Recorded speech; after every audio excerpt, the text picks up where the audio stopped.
you awake? Hello, YouTubers. Okay, so what we've done here is we went downtown and went behind some kind of strip mall areas and shopping centers, went to the back part of them and just drove up to the recycling cans and the cardboard cans and loaded our trailer with tons of big pieces of cardboard, and it took about an hour and we got almost a trailer full.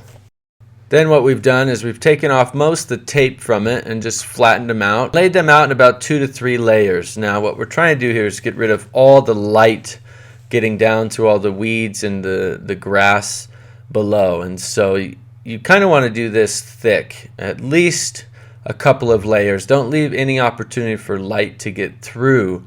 That way you're going to completely drown out any grass or any weeds that you really don't want growing in your garden. Now if you want specific types of weeds in your garden which are beneficial to your garden, there are a lot of plants that we consider weeds that are beneficial, you can plant them on top, but there's a lot of weeds and grass and so forth here that we don't want growing through our garden, so we're going to drown it out with cardboard.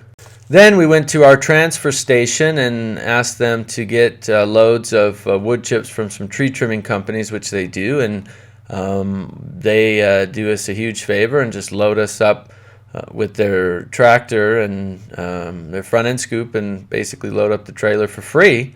We just have to unload it. So we're getting all these wood chips from local tree trimming companies for free. Now you can call tree trimming companies in your local area and sometimes they'll come out and deliver them for you for free as well. Now these have been breaking down for at least a few months, so that's kind of what you want. If you get them fresh, I recommend that you let them sit in a pile and let them break down for a few months before you decide to use them on your garden. Now we're just lining up our rows, and we've done some planning of exactly what our first crops are going to be and our second crops and our third crops and the rows that we want. We're doing some blocks and we're doing some single rows.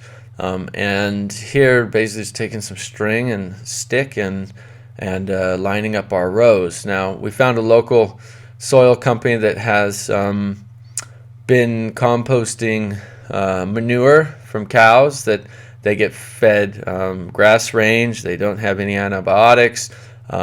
Pretty healthy cows from pretty healthy pastures. So this is excellent soil that's been it's basically cow manure that's been composting, and now it's excellent soil ready to plant in. And we found it local and we found it very cheap, so that's why we're adding it on here, is because we want to get our garden going right away. Obviously you could spend time growing your soil. You can see we've got a compost pile started back there, which ideally will be growing all of our own soil after this season, and we're starting other areas where we're planting cover crops and so forth, so that eventually we will be growing all of our own soil on site. And obviously as these wood chips break down over time, that's going to turn to soil as well. And finally we're just going to finish out our rows and then we'll do our planting as soon as it's time to plant. But at the same time, we've got a bunch of straw bales that we're going to be bringing over. So after we plant, then we are going to mulch. Once the seeds start sprouting, we're going to mulch them on top as well to really help retain water moisture and really help to nourish the plants while using much less water. And so as you can see, as all of this breaks down and turns to soil, it's going to become a much more sustainable garden than most people are doing. And if you're on YouTube, go ahead and hit the subscribe button. You can follow our journey, and I'll give you continuous updates of how this garden develops and our progress and our reports along the way. Thank you.